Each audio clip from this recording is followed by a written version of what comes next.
السلام علیکم ورحمۃ اللہ وبرکاتہ نحمدہ ونصلی ونسلم علی رسولہ الکریم اما بعد۔ حضرات گرامی، توصیف الرحمان نے نبی پاک صلی اللہ علیہ وسلم کے نعلین مبارک پر اعتراض کیا، اور جو اہل سنت والجماعت نعلین مبارک کا نقش بنا کر اپنے سروں پہ لگاتے ہیں، اپنے سینوں سے لگاتے ہیں، اس کو بطور تبرک استعمال کرتے ہیں، تو اس پر اعتراض کیا اور نہ جانے کیا کیا دیکھیں آپ ویڈیو اس میں لاجک بیان کیا ہے۔ میں مولانا توصیف صاحب سے کہنا چاہتا ہوں، توصیف صاحب لاجک نہیں دو، عوام جاہل نہیں ہے کہ آپ کے لاجک کو سمجھ لے، قرآن اور احادیث بیان کرو۔ لاجک آج کل چلنے والا نہیں ہے کہ آپ لاجک کہہ رہے ہیں کہ باپ کا نام کوئی جوتی پر لکھ لے، بیوی کا نام کوئی جوتی پہ لکھ لے، ماں کا نام کوئی جوتی پہ لکھ لے تو اس کو برداشت کرے گا۔ یہ لاجک نہیں چلے گا۔ آپ بتائیں کہ کیا نبی پاک صلی اللہ علیہ وسلم کا نعلین مبارک ہمارے باپ سے بھی افضل ہے، بیوی سے بھی افضل ہے، ماں سے بھی افضل ہے؟ کیونکہ اللہ کے نبی صلی اللہ علیہ وسلم نے حدیث پاک میں ارشاد فرمایا، لا یؤمن احدکم حتی اکون احب الیہ من والدہ وولدہ والناس اجمعین، کہ تم اس وقت تک مومن ہو ہی نہیں سکتے کہ اپنے باپ، ماں، بیٹے، آل، اولاد، ساری کائنات سے زیادہ مجھ سے محبت نہ کرو۔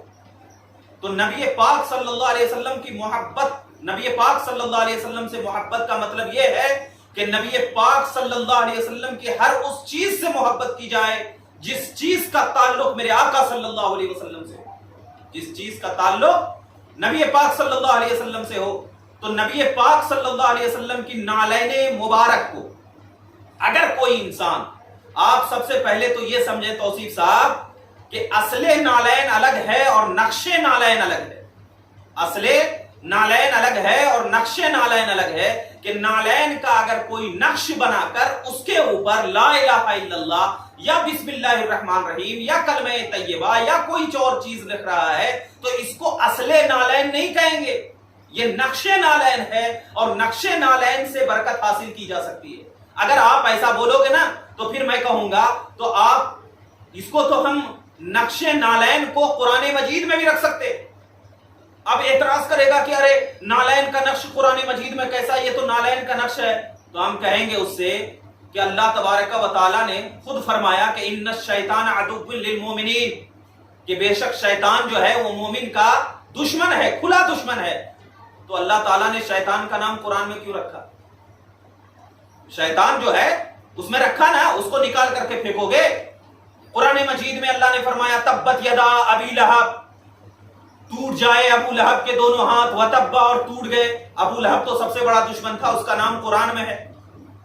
تو نام اور شبیہ ایک الگ چیز ہوتی ہے، اور اگر کوئی انسان کسی کی شبیہ، نعلین کی اگر شبیہ، نعلین کا اگر نقش بنا کر کے اپنے پاس رکھ لے تو اس نعلین کا نقش کی برکت ملتی ہے، کیونکہ اس کی نسبت اللہ کے رسول سے ہوتی ہے، وہ اصل نعلین نہیں ہوتا، اصل نعلین نہیں ہوتا۔ تو جب اصل نعلین نہیں ہے تو اس کا نقش رکھنے میں کون سا حرج ہے؟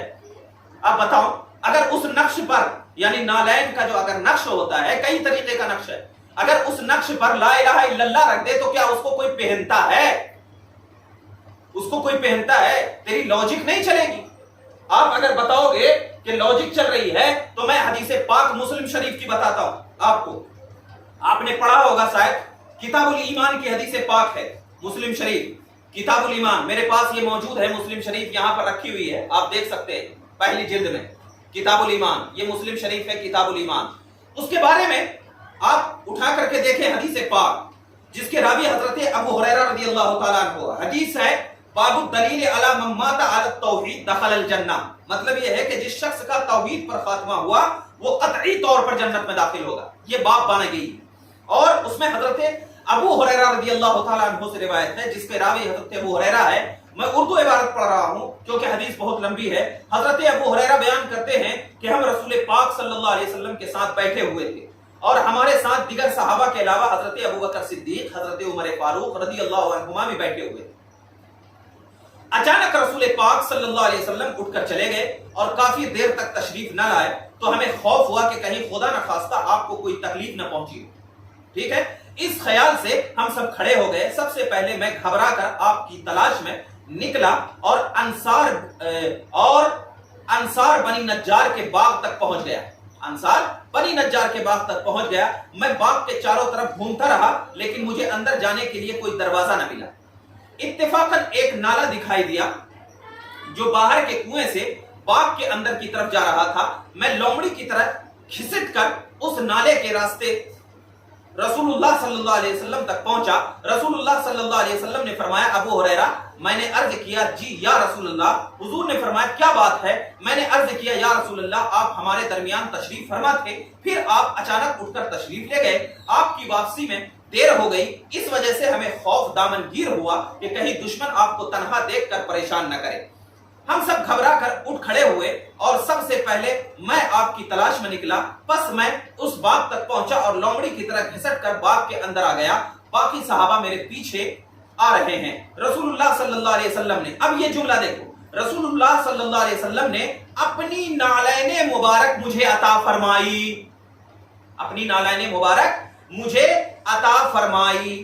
اب ذرا دیکھیے, اور فرمایا اے ابو ہریرہ میری یہ دونوں جوتیاں لے کر چلے جاؤ اور باغ کے باہر جو شخص تم کو کلمہ طیبہ کی دلی یقین سے شہادت دیتا ہوا ملے اس کو جنت کی بشارت دے دو. حضرت ابو ہریرہ کہتے ہیں باغ کے باہر سب سے پہلے میری ملاقات حضرت عمر سے ہوئی. انہوں نے پوچھا اے ابو ہریرہ یہ جوتیاں کیسی ہے؟ میں نے کہا کہ یہ رسول اللہ صلی اللہ علیہ وسلم کی جوتی مبارک ہے جو حضور نے مجھے اس لیے دی ہے کہ جو شخص بھی مجھے یقین کے ساتھ کلمہ طیبہ کی گواہی دیتا ہوا ملے اس کو میں جنت کی بشارت دے دوں. یہ سن کر حضرت عمر نے میرے سینے پر ایک تھپڑ مارا جس کی وجہ سے میں پیٹھ کے بل گر پڑا. پھر حضرت عمر نے مجھ سے کہا کہ رسول اللہ صلی اللہ علیہ وسلم کی خدمت میں واپس جاؤ.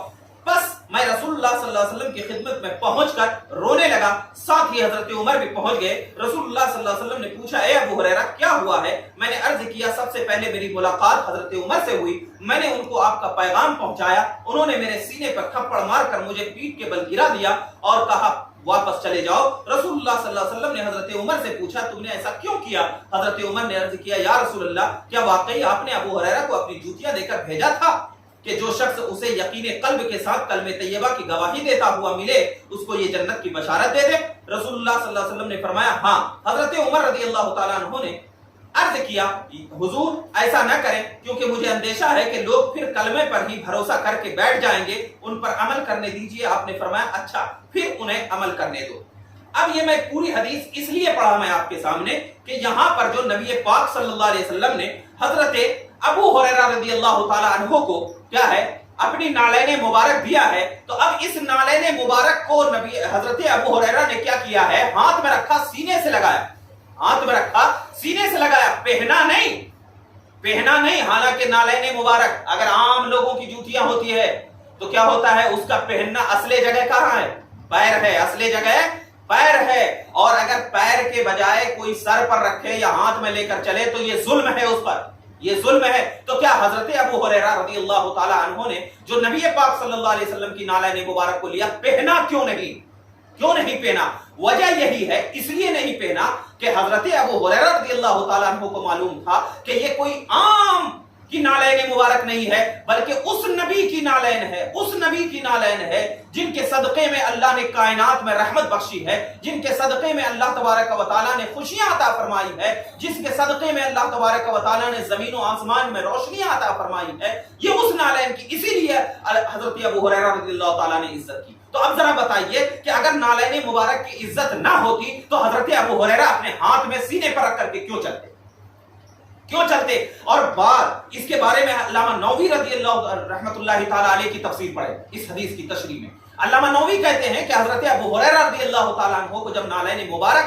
دیا تو نالین مبارک کا تصور یہ تھا کہ من قال لا الہ الا اللہ اور تصدیق بالقلب, یعنی نالین مبارک کو دیکھ کر کے تصدیق کر لے. تو اب وہ اصل نالین کو جب سینے سے لگایا جاتا ہے تو نقش نالین جو کہ اصل نہیں نسبت ہے بلکہ صرف کیا ہے نسبت ہے, تو نقش نالین پر اگر کوئی لا الہ الا اللہ رکھ رہا ہے, لکھ رہا ہے یا تعویذ بنا کر یا اس کو برکت کے ساتھ رکھ رہا ہے تو اس کو رکھنے میں کون سی بڑی بات؟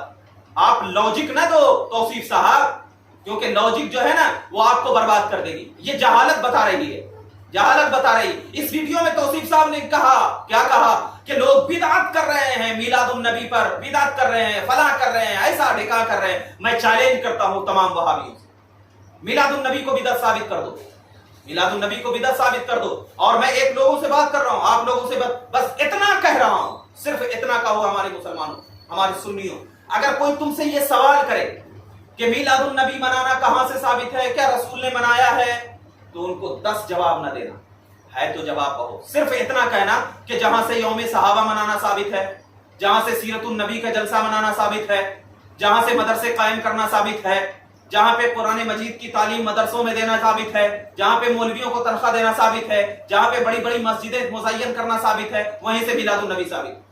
اتنا کہہ دینا, ان کی منہ کی بولی منہ میں رہ جائے. میں نے آپ کو کہا نا اس سے پہلے کیا کہ ان لوگوں کا نظریہ یہ ہے کہ یہ لوگ صرف اور صرف سنی کے خلاف کرنا چاہتے ہیں, کہ سنی جو کر رہا ہے نا بس اس کے خلاف آپ پروپیگنڈا کر دو, اس کے خلاف آپ باتیں کر دو. نبی پاک صلی اللہ علیہ وسلم کی وہ ذات ہے جس ذات کی وجہ سے اللہ نے کائنات میں عزت بخشی, لوگوں کو مقام دیا, عزت دیا. اسی لیے ہمارے بزرگان دین کا یہ عمل رہا ہے کہ نالین مبارک کی برکت سے بزرگان دین نے شفا حاصل کیا. اس میں اگر کوئی شخص لا الہ الا اللہ لکھ دے تو کیا اس نالین کے اصل نالین پہ کون لکھ رہا ہے؟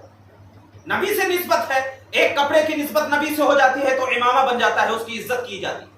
ایک کپڑے عام کپڑا ہے, اس کو صرف نسبت کر دیا جائے تو اس کو سروں پہ سجایا جاتا ہے. ایک نسبت.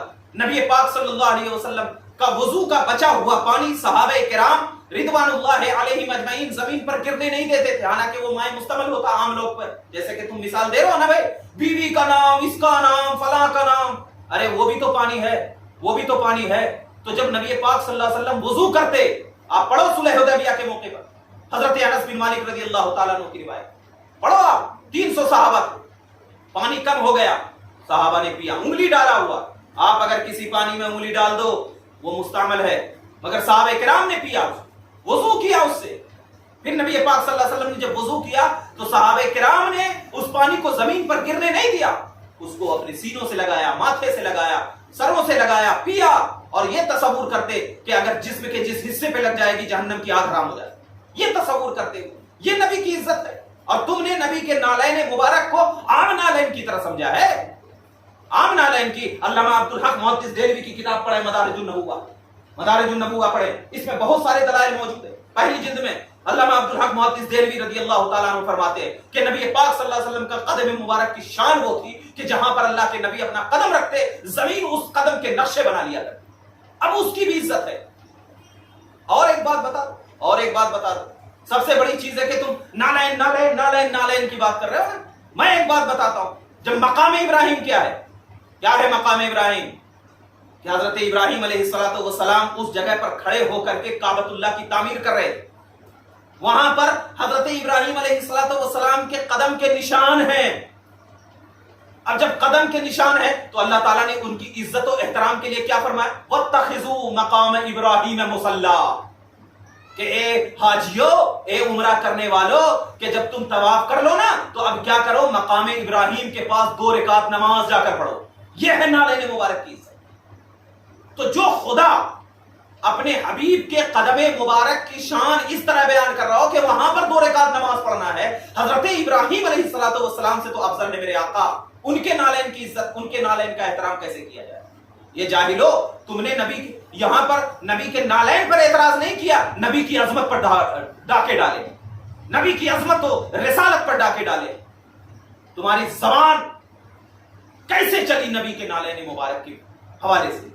خدا را ایسی گفتگو نہ کرو. اور ہم اہل سنت کے نوجوانوں کو یہ کہنا چاہتے ہیں کہ اہل سنت کے نوجوان ایسے پرپگنڈے اور ایسے لوگوں کی باتوں پر نہ آئیں, اور جو قرآن اور حدیث نے ہمیں بتایا ہے اس پر عمل ہمیشہ کرتے رہیں. اللہ تعالی ہمیں ضرور اس کی توفیق عطا فرمائے. السلام علیکم.